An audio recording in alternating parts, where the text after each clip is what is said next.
Additional aids and services are available to individuals with disabilities. To make such a request, please contact us by email, by clicking the Help tab in the PD portal, or at pdportal@tamu.edu, by phone, including Relay Texas at 1-800-441-7323, or in writing to Train PD, PD Portal Support, 4477 TAMU, College Station, Texas 77843. Both a transcript and accessible document of the content presented in this webinar can be found as resources in the course description. Click on the blue links under Course Resources in the description. When a link is clicked, a new browser window will open.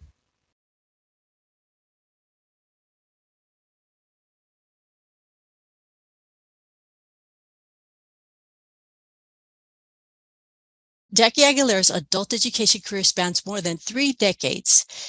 Highlights include partnering with Boston-based Doorway to Dreams to pilot financial edutainment online games, Houston's implementation of the English at Work program with local employers, and she's going to talk about that today, so I'm really excited, and coordinating efforts leading to a Houston Tier 3 team win in the 2019 XPRIZE Adult Literacy Apps competition. So Jackie completed the COAB State Advocates for Adult Education Fellowship last year, was it, Jackie? And is now an alumna and advocacy mentor. So get with Jackie on that. She has some wonderful insights and she's been making some great connections.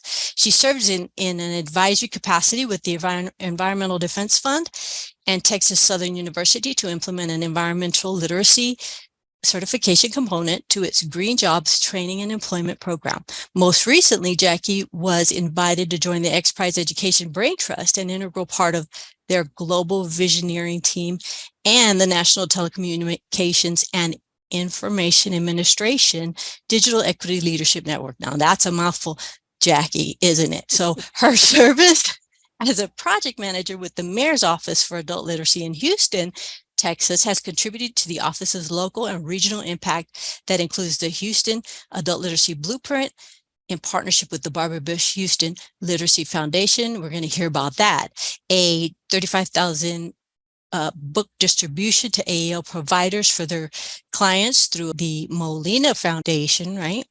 And then laptop kit distributions for provider loaner programs in partnership with the Houston Public Library, and an AmeriCorps Vista Award through Literacy Minnesota to develop digital literacy programs through digital literacy leaders, helping providers across the city complete community service. So Jackie views her service journey as helping others as she was helped. So as a trainer and consultant, Jackie candidly shares lessons learned and experiences dashed with a sense of humor. So believing that it's never too late to alter one's course in life. So Jackie is an advocate for community efforts that strengthens all people from all walks of life. So welcome, Jackie. So glad to have you. Thank you so much and welcome. I think I'm going to change that to she's busy and just cut it short.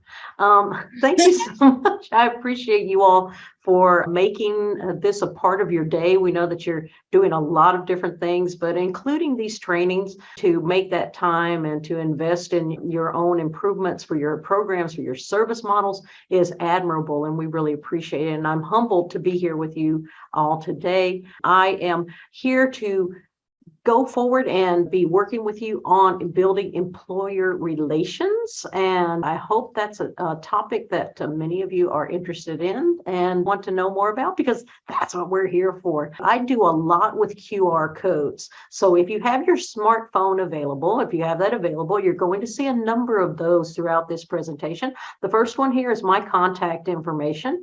And this is a little bit of some of the different things that I have been doing. And this picture here is actually from the HEB distribution plant. This is their bakery plant. And we actually got a tour and we're able to actually witness how the team works. And this was all a part of the experience of working with a partner employer. You'll see this Learning Futurist Literacy Consultant. MOLE stands for the Mayor's Office for Adult Literacy. It is the the only office of its kind here in the nation. It is definitely a mover and a shaker in Houston and getting things spotlighted and piloted and launched in the area of advocacy, of policy development, and supporting the over 30 providers that actually serve the Houston area. And I have a new notation of IG entrepreneur. I do a lot on Instagram, and that's another story for another time, but I will be developing some training in the future about entrepreneurship using Instagram. But again, that's another conversation. What's in it for you guys today? Well, what's in it for you? We're going to explore this idea of an employer-driven literacy services model. A lot of you guys, especially if you're federally funded, you look at those measurable skills gains and the outcomes, and we have that new attention in the past few years that we looked at employer-driven outcomes. So this is something very important as we're looking at developing an employer-centered service model. The next thing is looking at how do you develop an engagement strategy? How do you approach the employers, and what are best practices to engage with your local employers to make them partners in your services? And then lastly, look more a little hands-on on developing a strategy for building employer relations. So that's hopefully the intended outcomes that you will take away. One of the first additions to your toolkit that I want to share with you, Houston's Adult Literacy Blueprint. Now, this was developed in 2020 because during a pandemic, what else do you want to do? But besides research, you have a captive audience. We were able to partner with the Barbara Bush Houston Literacy Foundation, who in 2014 had developed a blueprint for literacy for the city. A small part of that blueprint was adult education. Well, now that we have a formal office and a very thriving partnership with the Barbara Bush Houston Literacy Foundation, we wanted to look at and examine the impact of adult education, look at the feedback from learners, from stakeholders, participants, people from the business, all across the board, government agencies, and it came together in a report. And this report, like the office, is the only one of its kind, and it's being utilized across the nation to develop national plans for adult education. These two graphs right here, these graphics, are something that you can utilize when you are making your case for your programming, when you're showing the impact. When we're specifically talking about employers, using these graphics can help explain more what adult education really is. And it's a lot more than reading and writing. The first graphic on the left that looks like a Ferris wheel is your adult literacy ecosystem. And these are some of the key impact players on our learners. Now, again, this came from the feedback and the studies that we did during this 6-month research to develop this report. And each part of the different players in the ecosystem are sectioned into different areas of education, business, the providers, and then community and society. So one of the things that when you're putting together your planning, when you're looking at potential partners to reach out to, take a look at your ecosystem, take a look at who is there. And when someone says, well, what does adult education have to do with us? Then you can pull up a graphic and illustrate the connectivity between PK through 12. That's an opportunity to talk about parental influence on children. If you're looking at your employers, we're talking about a skilled and informed talent pool that employers will be able to utilize to fill their open positions. So again, the different ways that all the people relate in that particular system. Now, on the right is what's to help you explain, because most people, when they hear adult education, still after decades of trying to market and brand, still right off the top will think, oh, you teach people how to read and write. How wonderful. Well, we do so much more. And in order to illustrate that, here is another graphic from the blueprint that shows that at the core of our adult education field is functional literacy. And yes, that does include reading and writing. but it also includes so much more. It is really a life literacy model. And in this particular graphic, there are three domains that contextualize and really put in the meaning for functional literacy. And those are financial literacy, digital literacy, and health literacy. And when you're looking at talking to employers, again, the basics of functional literacy make sense.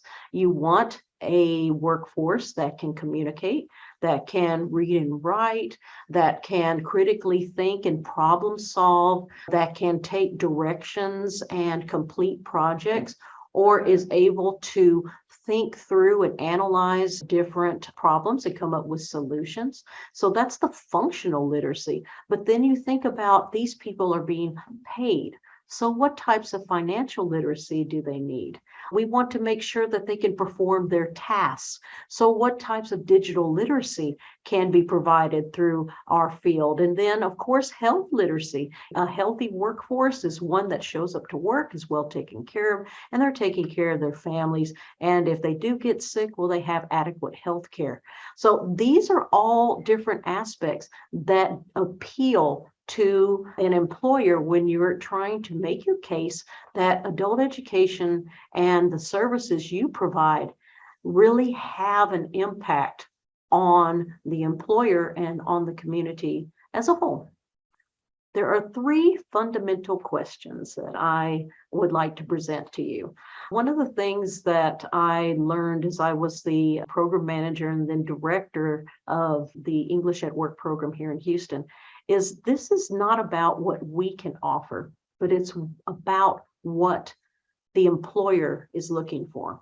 What are their needs? We're filling gaps. And three questions helped me whenever we were working together, our team on this English at Work project and developing it and reaching out. And those questions are first, who are they? What do they need? And then how can my services help? Now, these three questions are going to drive us through our time today. So you can make a note of those. Who are they? What do they need? And how can my services help? First question, who are they? Well, you've got to locate your employers. Look around. We have a lot of restaurant and hotel industry here in Houston. We, of course, have some of the big guys, the oil and gas. Houston is now a developing mecca for technology innovation, as well as green jobs development. And so looking at these different opportunities in our area definitely starts directing our pathway to who to contact. One of the things as you're residing in the state of Texas, take a look at the Texas Workforce Commission. Take a look at who has partnerships, who's related, who's referred to. Also, locally, we have Workforce Solutions. And again, looking at partnerships, looking at the hot jobs lists, taking a look at what are employers looking for, what are the needs. Pull up some of the different types of occupations that you find. That is where ONET online, the occupational network, that can help you out looking at what is in demand, what are the growing industries. We're doing research. Yeah, we got to do some homework, you guys. So this is kind of like the groundwork, but also you can look at your networks. Who do you do business with? Who does your organization do business with? Who are the funders for your programming? Who is donating? Which major corporations have connections with people on your board? In this particular photograph, you see when we went to the Kroger distribution plant here in Houston, and we paid a visit with their HR development team and looked at what types of needs the regional Kroger, the local Kroger corporation had for the Kroger team members and what was in demand.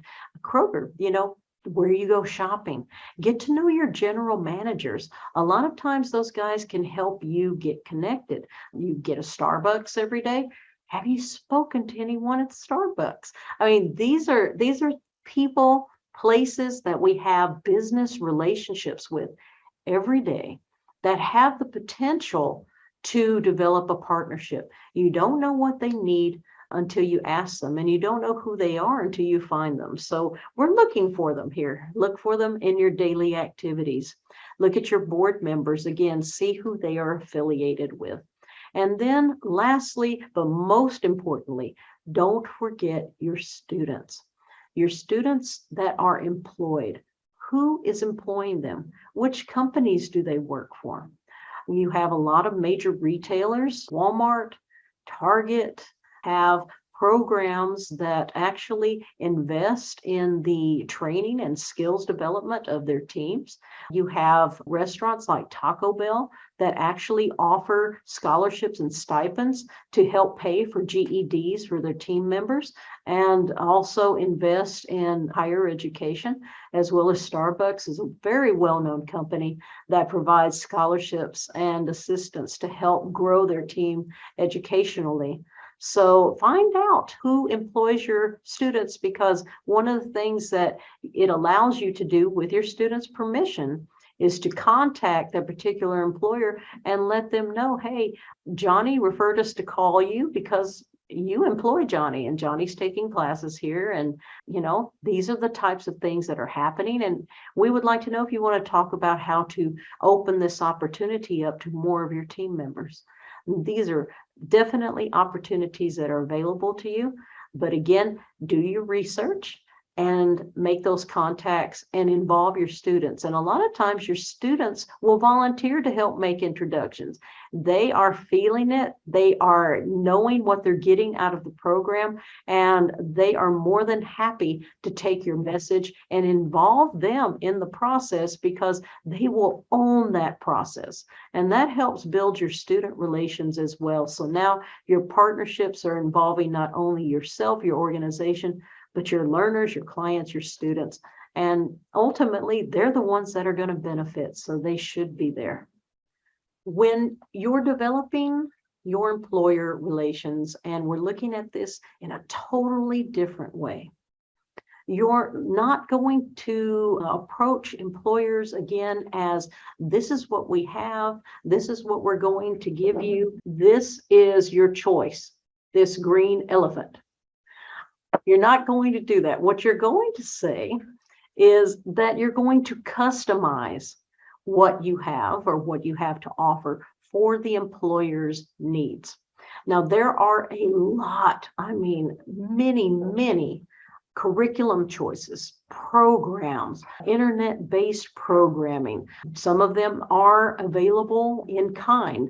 Some of them you have to purchase from publishers. There are many different choices. Some of the materials you may have developed yourself, but these again are not customized for your particular employer. And this customization is very important in building this employer relationship, because that is what's going to make you different than any other organization that has approached them before. When we were working with the English at Work program, several of the employers, I want to say anywhere from about 25 to 30% of the employers that we had as clients reported that they had ESL programming before. They had done these types of programs before, and it was okay. It had its successes, but they already thought they knew what we were bringing, which is, we're bringing everything that's needed. Just give us a space and we're going to do everything. And there was no real involvement in an invested implementation of the employer feedback. So one of the things, again, you're identifying who they are and you're offering something customized. Now, we had about almost 40 different clients in our English at Work program. And yes, I'm telling you, it's a little extra work intensive, because literally each one of the English at Work models was different at each site. So while we had a basic foundation of the English at Work curriculum materials, it was tailored to the 40 different sites. So that's, yes, a little more intensive, a little more work, but that's added value that you are going to share when you're making these relationships. You're customizing, you're making this contextualized for each work site, and that makes your organization stands out.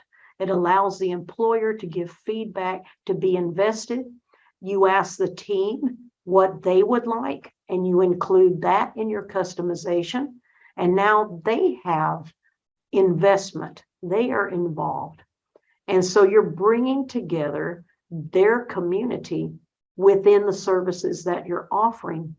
And it feels just special, you guys. One of the things that we heard a lot is, wow, this just feels like it's ours. We know it's not just ours. We know it's not just the Hilton or the Marriott.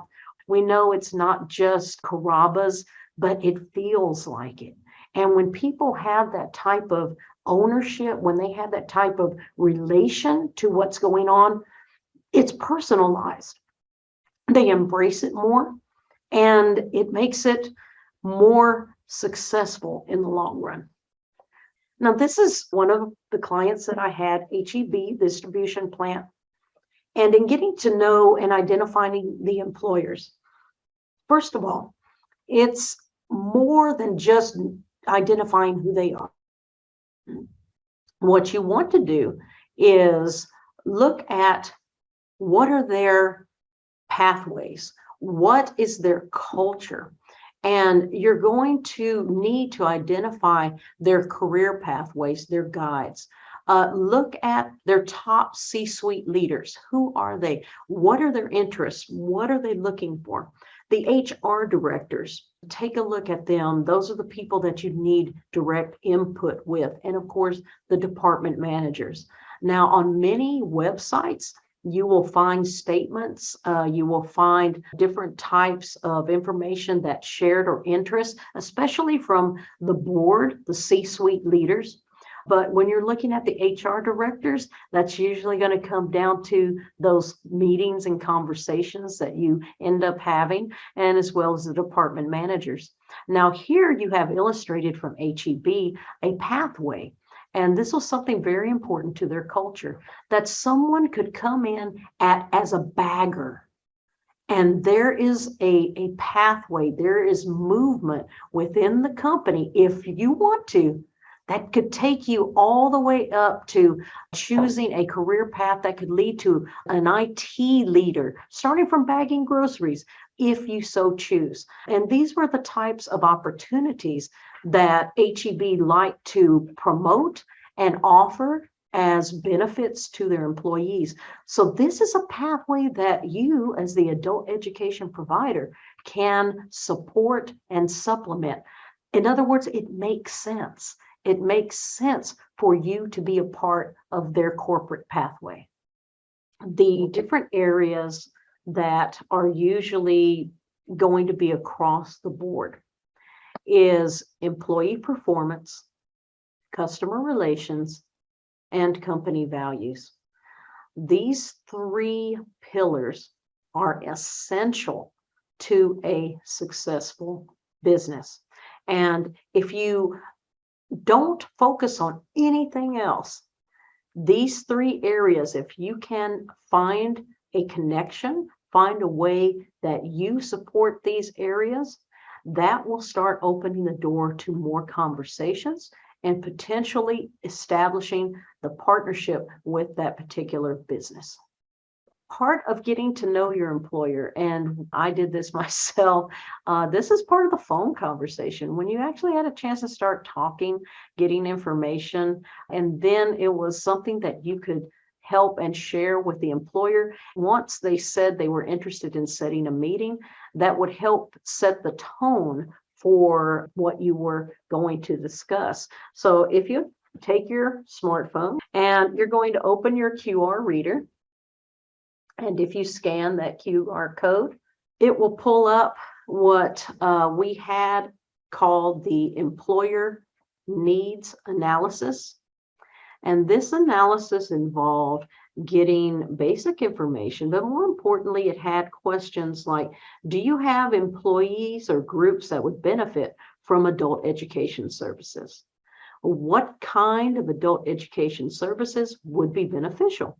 ESL, GED, Adult Basic Education, Workplace Certifications. And let me make a note here real quick. I am using GED, and we know in our field we have changed to high school equivalency. We have HSE. But remember, you're not talking to other people in our field. You're talking to mere mortals outside of adult education. Now, the thing that's going to ring a bell with them is GED. So you know what? It may not be formal, proper, but you're developing a relationship. And if I'm just talking all this adult education jargon, it's just going to spin around this person's head. And that doesn't make for good relationships. So bring it down to a mere mortal level and make sure that they can understand and follow up with what you are discussing. Then, of course, there are additional questions. It goes into, are some of your employees deficient in English? If so, in which departments? Next question, what are the reasons current employees do not advance? What are key competencies needed by your employees to advance in the company? Would adult education services help employees be more eligible for a promotion or wage increase? Have you offered any education programs in the past? If so, did they work? And if not, why? Do you have space on site that might work as a classroom? What incentives are you willing to offer employees who participate in this class? And is there anything additional you might want us to know in planning this program? There are more questions you could ask. This is not the do-all be-all, but I want to acknowledge and thank our partners in Austin, the Literacy Council, who developed the English at Work program. And we worked with this as a basis, an outline. It really created an opening to conversation, communication. What I would do first, if I had a list of employers I would call, I would make sure I'd get the HR training development program. I would speak with them briefly about what we were doing and how we were customizing this English at Work program for each employer. And I would love to speak with them and to meet with them to see if this would be a good match. Once that person said yes, I got their email, their information, and I said, I'm going to send you an employee needs analysis so that when we meet, we will both have a more of an idea of what to discuss. And 10 out of 10 times they said, sure, send it on over. Within a day or two, sometimes the same day, they would return this. And the information that you get here is just gold in order to look at how you can align to what that particular employer wants. And when you go into those meetings, you will be more ready than if you didn't do this type of analysis with the employer. Customize and contextualize. Make sure that that is really a part of your pitch, that you're not coming in telling them what they need. You're there to know what they need and how what you do can support their needs. This was the English at Work program. A paper was published through the University of Texas, the Ray Marshall School in 2017. And if you scan this barcode, you will have access to this report.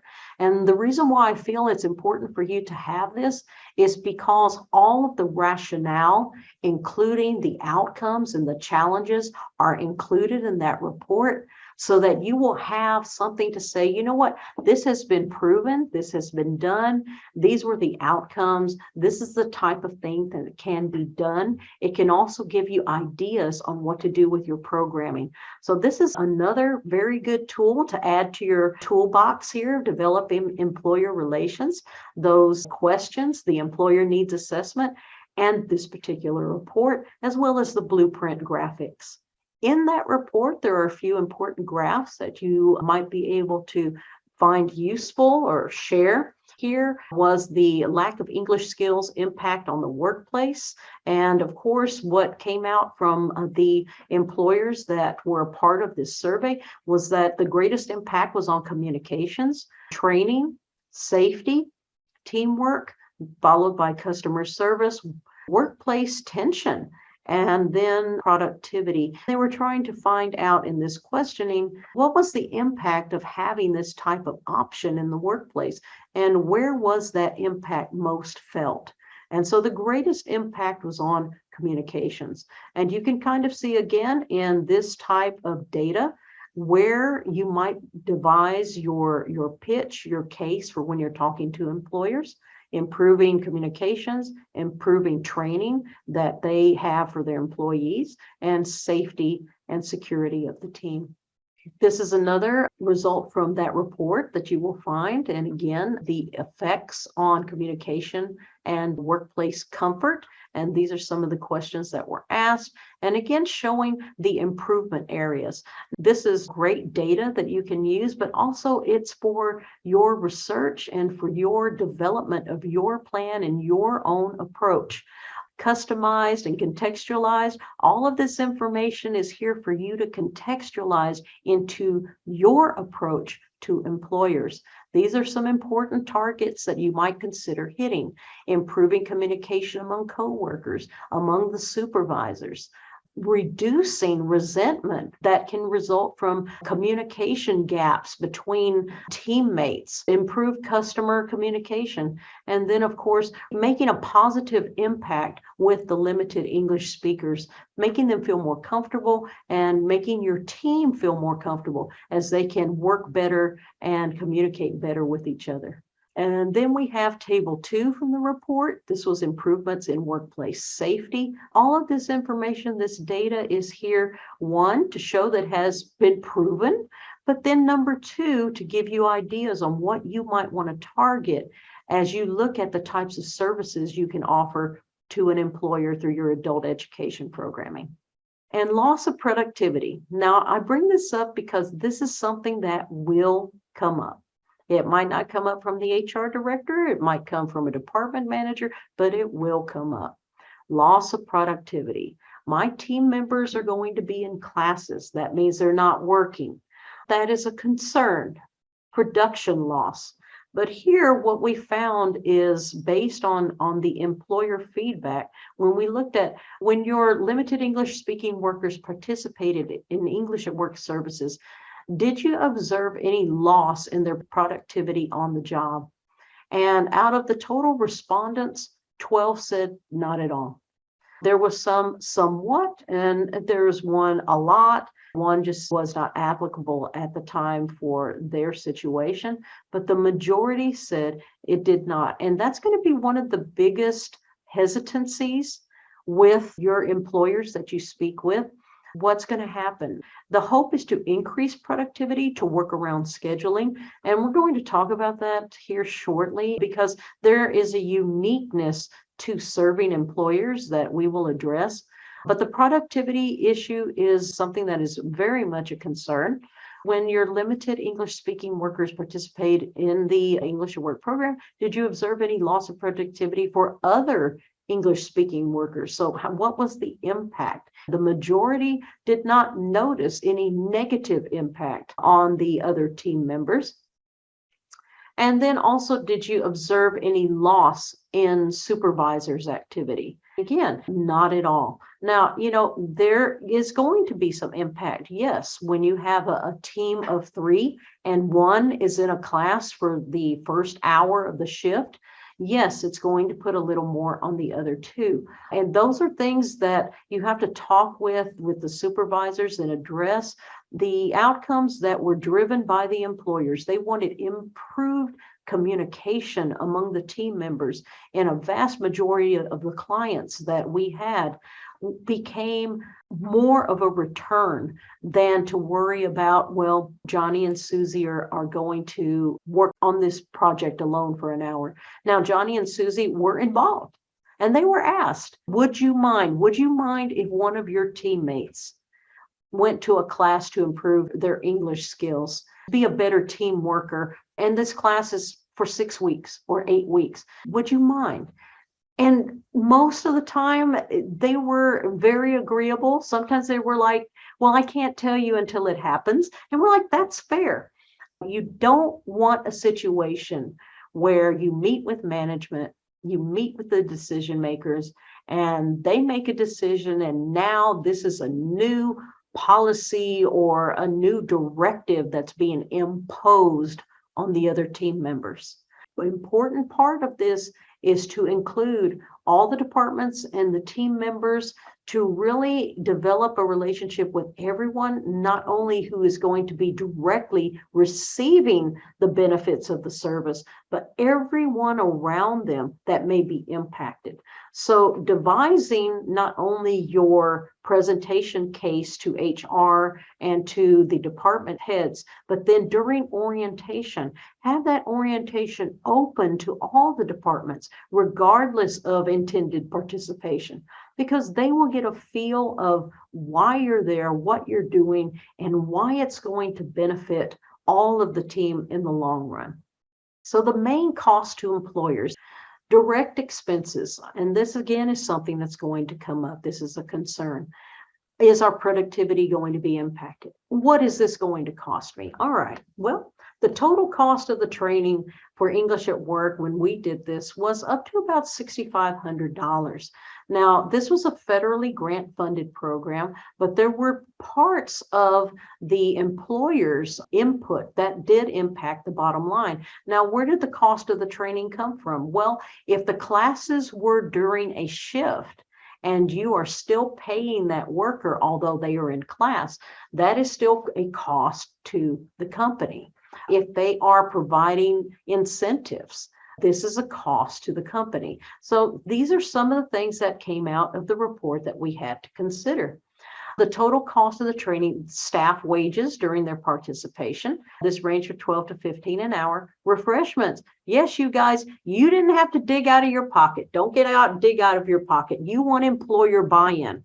So your employer should provide some refreshment, especially if some of these classes are very early in the morning. You'd be surprised how far coffee and some donuts or some cookies or something will go. And it helps build morale. That's part of the buy-in too, is not only saying, okay, bring this class in, but like, yeah, we really want you to succeed. What would you like? Here's some, here are some snacks, things like that. There are employee incentives. Some of those included one employer paying $15 per class when they attended at least 20 of the 24 classes that were scheduled. One employer gave away Chromebooks. A hotel gave off-day credits that were earned. So after a certain number of classes, you had an extra day off that you could get. They also awarded gift certificates to other hotel locations, approved late starts for your shift, paid hours for attended after you complete the class, a time match, a 1 hour volunteer and a 1 hour paid to attend class. So you had a 6 to 8 a.m. class, 6 to 7 was your volunteer time. Those team members would then go clock in at 7 o'clock, and then they would be on the clock for their class from 7 to 8.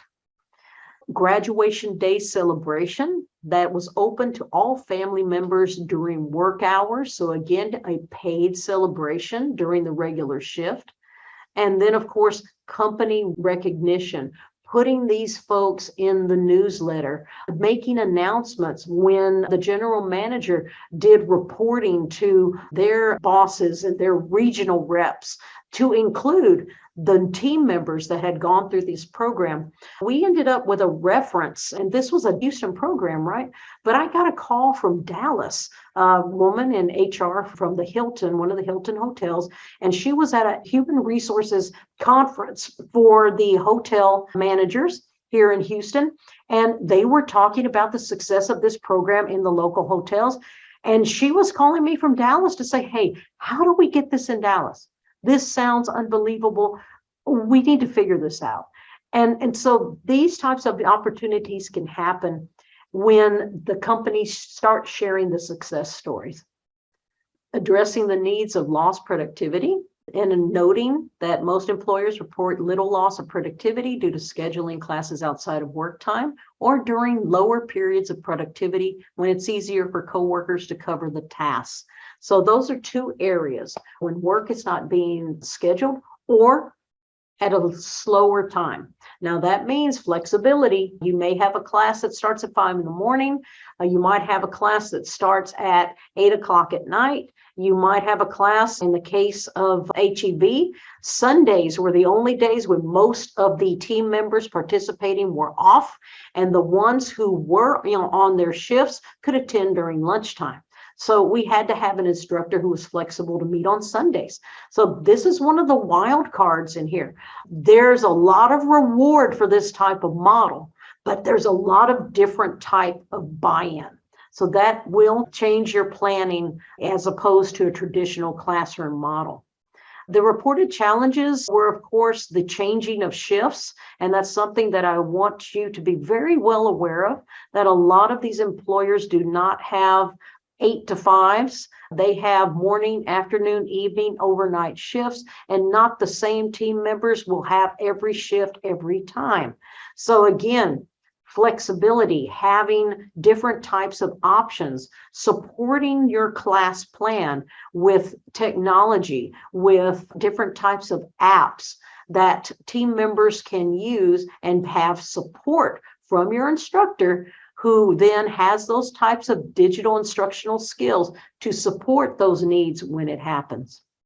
There were some issues with employees transitioning from the morning classes to their work, going to clock in, leaving the classroom area, the training area, and the prioritization of work completion deadlines was sometimes an issue. So these were opportunities for improvement.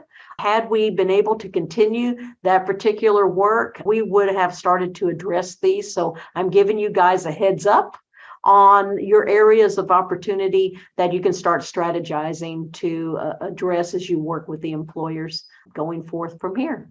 This is the fun part, the outcomes. When you have this team that comes out in their workplace and they are ready to either be promoted, move ahead, they have improvements with working with their teammates, with the clients, with management, and management is going, wow, I can have conversations now. Wow, I can actually ask so-and-so about these things and they can tell me about them. I've heard back from some of our guests or our clients that Johnny or Susie has been communicating with them, and Johnny and Susie never talked before. I mean, these are awesome things that can happen. And in that particular report that I shared with you, these are some of the documented outcomes. So now we're not talking about theories. These are documented outcomes of this type of program. An increase in self-confidence, better team camaraderie, employee morale, building that community, promoting the overall culture of the company, and really putting that diversity and equity and inclusion to work, providing proof that you are promoting a culture of inclusion.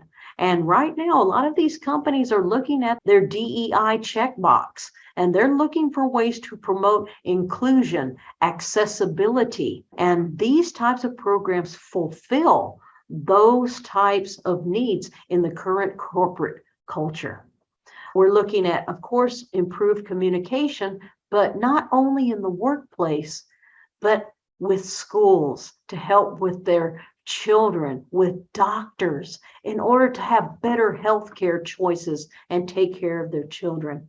These are just amazing outcomes, and again, documented outcomes that you can build off of. Return on investment. And this is a key word that resonates with all business. Confidence, engagement, building company loyalty, a prepared talent pool, prepared to promote, prepared to keep within the company.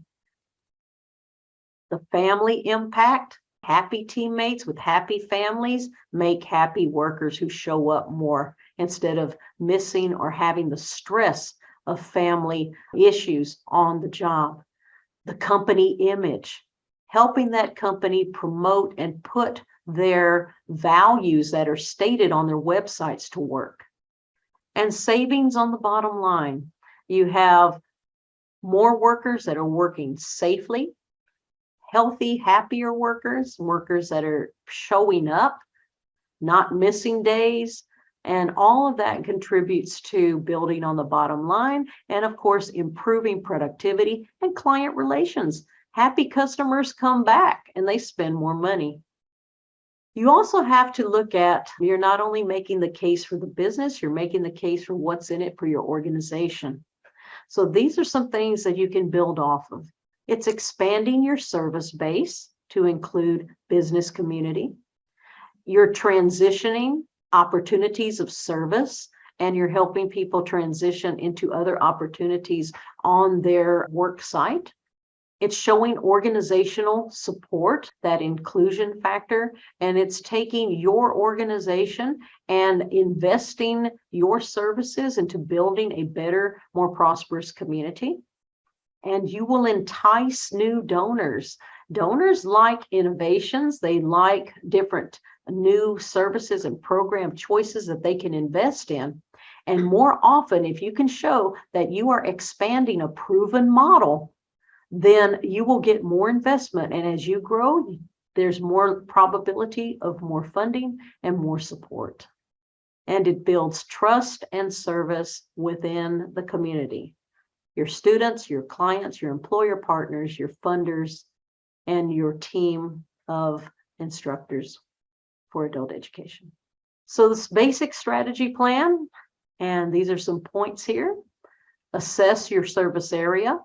Reflect on your networks and contacts. Make the call, decide yes or no. And I tell you, on your no's, put them in a waiting pile. Call them later. You never know. Things change, opportunities come, and it might not have been that exact time, but an opportunity could come later. Schedule that meeting, make that assessment, and then, of course, set your dates, and at minimum 4 weeks out to develop that class and customize together. Design flexible options. And these steps will definitely get you on your way. Contextualize means your instructors to everybody. And I cannot say this enough.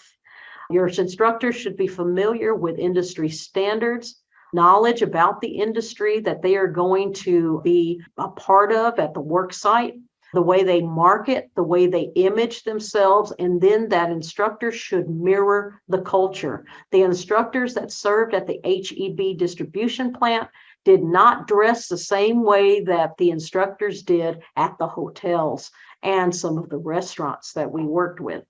And it helps build not only image and trust, but it makes the students and teammates more comfortable as well. If you walk in with a suit and a tie at a distribution plant, you are coming in and it really feels like it's management coming in and you're under a microscope, and you don't want that happening. At the same time, you don't want to be in a polo shirt and blue jeans and tennis shoes at a very nice hotel working with professional people.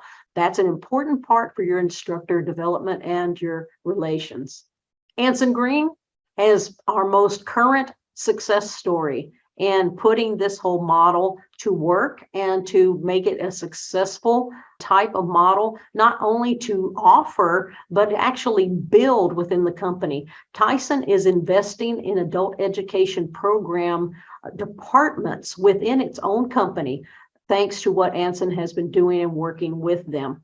That particular code there will take you to more information about the academy that's offered at Tyson. Great success story when employers ask you, well, is this something new? Well, it's not really new. It's being done, and you can benefit from it too. Here's an example that's current right now that I wanted to share with you guys.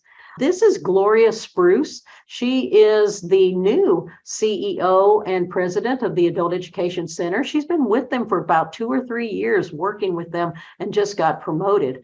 And she wanted to share some best practices for an employer plan.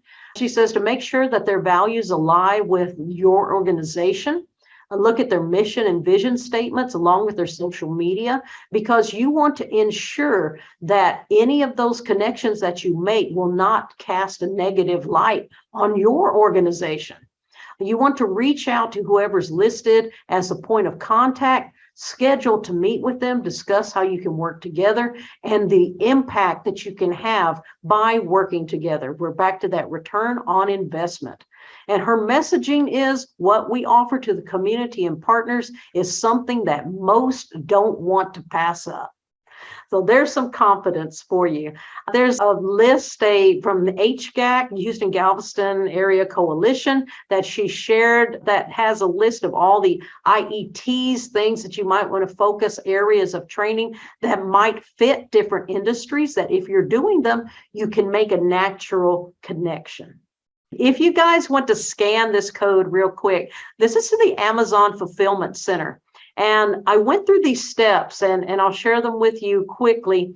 I was looking at how does the organization meet employer-driven needs, the gaps, and the outcomes for staff and management. And what I did is I went to the Fulfillment Center website, which you can get through the code, and I found 4 areas on that site. Who are we, what we do, our workplace, and our impact.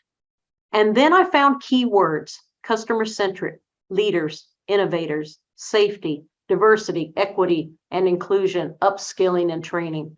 I took those keywords and I developed a rubric. And I looked at myself as an organization, as I did with English at Work, and I said, okay, here are the keywords I found. What experiences, what classes, what types of programs do I have that fit under each of these keywords? Because these are the types of things that I can say my organization has experience with, and it fits in some of your key targets for your company. And some final key reminders on building your successful programming: flexibility, not business as usual. It's a paradigm shift. Strong and constant communication. You're creating customized, scalable curricula. Training for staff, it's an instructor guide working with the business. You promise only what you can deliver, you guys. Don't overpromise, but definitely, usually it's going to be a lot more. You'll have a satisfactory relationship. Create a memorandum of understanding or a statement of work between you and the partner. Outline provider-employer expectations from the beginning. And remember to create a true partnership. Be open to management needs and future needs that might come up, and especially working with the teams and employers. If you scan the QR code, this will get you to Jackie Aguilera's contact information. So yeah, please do scan that and you will get her contact information. So thank you so much again, Jackie, for sharing again. Thank you for the opportunity. We hope you enjoyed this pre-recorded webinar. After you have passed the final test with a score of 80% or greater and have received your certificate of completion, please take a few moments to complete the course evaluation. Participant feedback helps Train PD at TCall continue to provide high-quality professional development. To leave a course feedback, please go to the completed portion of your transcript. To do this, hover over the My Learning tab and select View Your Transcript. Click on the drop-down arrow next to the word Active and select Completed. Then, click Evaluate in the drop-down menu next to the course you just completed. Please note that your feedback is greatly appreciated.